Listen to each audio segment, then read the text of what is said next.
जय भवानी, जय भवानी. हिंदू हृदय सम्राट बाळासाहेब ठाकरे यांचा, धर्मवीर आनंद दिघे साहेबांचा.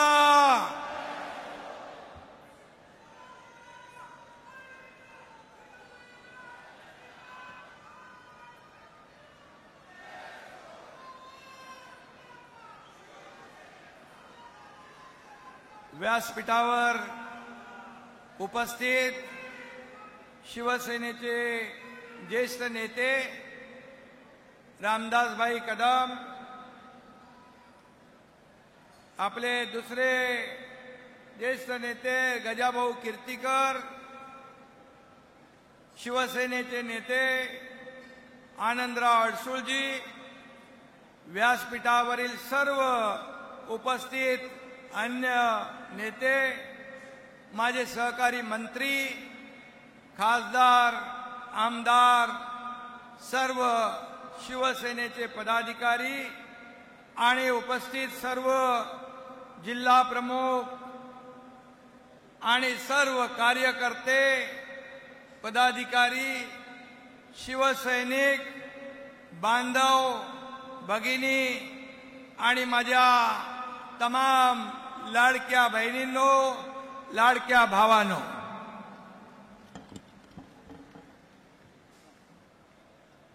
शिवसेनेचा दसरा मेळावा आपण साजरा करतोय, आपली परंपरा आहे.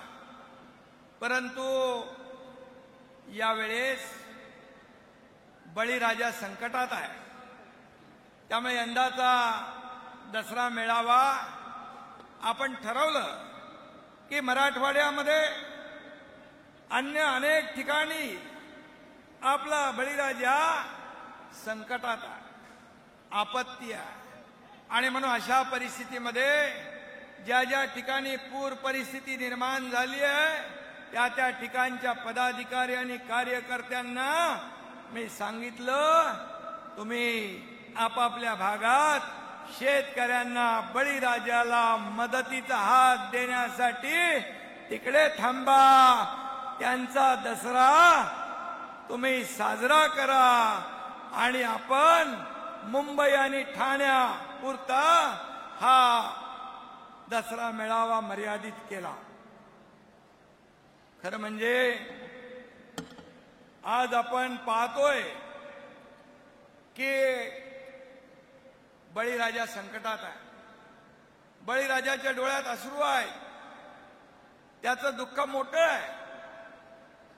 त्याची शेती वाहून गेली आहे, त्याची जमीन खरडून गेली आहे, पशुधन वाहून गेलं आहे, घरांची पडझड झाली आहे. स्वतः मी बांधावर जाऊन आलो. मी डोळ्याने पाहिलं त्यांचं दुःख, डोळ्याने पाहिले त्यांचे अश्रू. आणि अशा परिस्थितीमध्ये आपण त्यांना मदतीचा हात दिला पाहिजे. कारण बाळासाहेबांनी आपल्याला सांगितलंय 80% समाजकारण, 20% राजकारण. आणि म्हणून हा गुरुमंत्र, हा मूलमंत्र जो शिवसेना प्रमुखांनी आपल्याला दिलाय, आपण हे व्रत कधी सोडलं नाही आणि कधी सोडणार नाही.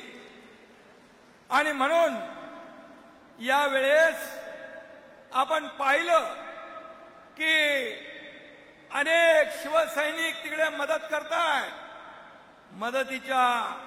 मदतीच्या गाड्या पोचतायत. जिथे संकट तिथे शिवसेना, जिथे आपत्ती तिथे शिवसेना.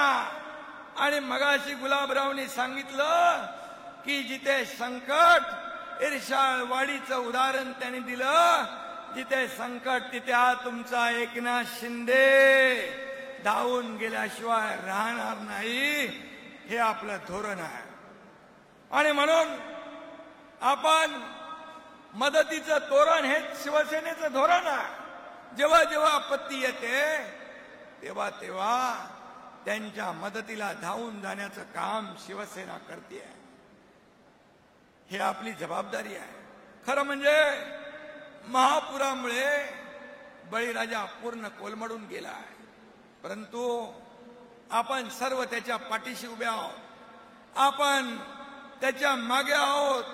सरकार त्याच्या मागे आहे आणि म्हणून कुठल्याही अटी शर्ती सगळ्या बाजूला ठेवून यावेळेस मंत्रिमंडळात देखील मुख्यमंत्री महोदय आम्ही सगळ्यांनी ठरवलंय की कुठल्याही परिस्थितीमध्ये बळीराजाला आपण मदतीचा हात, त्याला आधार दिला पाहिजे. आणि म्हणून जे काही या परिस्थितीमध्ये संकट मोठा आहे, लोक आम्हाला सांगत होती अनेक वर्ष आम्ही कधी एवढा पाऊस पाहिला नाही, अनेक वर्षात कधी एवढं संकट आम्ही पाहिलं नाही, सगळं उद्ध्वस्त झालंय. आणि अशा परिस्थितीमध्ये आपण त्यांच्या मागे उभं राहिलं पाहिजे. आणि म्हणून आपण हा निर्णय घेतला की या मेळाव्यामध्ये फक्त आपल्या आजूबाजूचे जे लोक आहेत जवळचे, आणि त्यांना आपण या मेळाव्यात बोलवलं आणि बाकी सगळे लोक तिकडे मदत करतायत. दसरा सण मोठा आहे, परंतु म्हणतो आपण दसरा सण मोठा, आनंदाला नाही तोटा. पण यावेळेचा दसरा मात्र या दसऱ्यावर पुराचं सावट आहे, पुराचं संकट आहे. आणि अशा परिस्थितीमध्ये आपल्या बळीराजा, आपला अन्नदाता, त्याच्या मागे उभं राहण्याचं काम शिवसेना करते आहे. आणि अशा वेळेस आपण जो निर्णय घेतला, बाळासाहेब असते तर त्यांनी देखील आपल्या शिवसैनिकांची पाठ थोपटली असती. हा निर्णय घेतला आपण हा बळीराजाच्या हितासाठी, बळीराजाला वाचवण्यासाठी. आणि म्हणून या पुरामध्ये अगदी पाऊस वैऱ्यासारखा कोसळला, परिस्थिती भयानक आहे. अशा परिस्थितीमध्ये त्याला मदतीचा हात द्यायचा नाही, मग कधी मदतीचा हात द्यायचा. आणि म्हणूनच मी आपल्याला सांगतो की यावेळेस आपण सरकार देखील त्यांच्या पाठीशी खंबीरपणे उभं राहील, शिवसेना देखील त्यांच्या पाठीशी खंबीरपणे उभं राहील. आणि पूर्वी देखील जेव्हा दुष्काळ झाला, इथं रामदासबाई आहेत, इथं आपले सर्व नेते आहेत, या सर्वांनी जेव्हा जेव्हा दुष्काळ आला, जेव्हा जेव्हा पूर आला, त्या वेळेस त्यांना अगदी आपल्या शेतकऱ्यांना अन्नधान्य, पाणी, जीवनावश्यक वस्तू, त्याचबरोबर जनावरांना चारा देखील देण्याचं काम, इथून नेण्याचं काम शिवसेनेने केलंय. ही आपण सगळ्यांनी डोळ्यांनी पाहिलंय. आणि म्हणून माझ्या लाडक्या शेतकऱ्यांना, माझ्या शेतकरी बांधव भगिनींना एवढंच माझं विनंती आहे की तुम्ही धीर सोडू नका.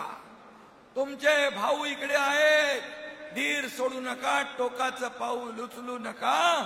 तुमचं जीवन जे उद्ध्वस्त झालेलं आहे त्याला उभारी देण्याचं काम शिवसेना केल्याशिवाय राहणार नाही, आणि सरकार महायुतीचं केल्याशिवाय राहणार नाही. आणि म्हणून शेतकऱ्या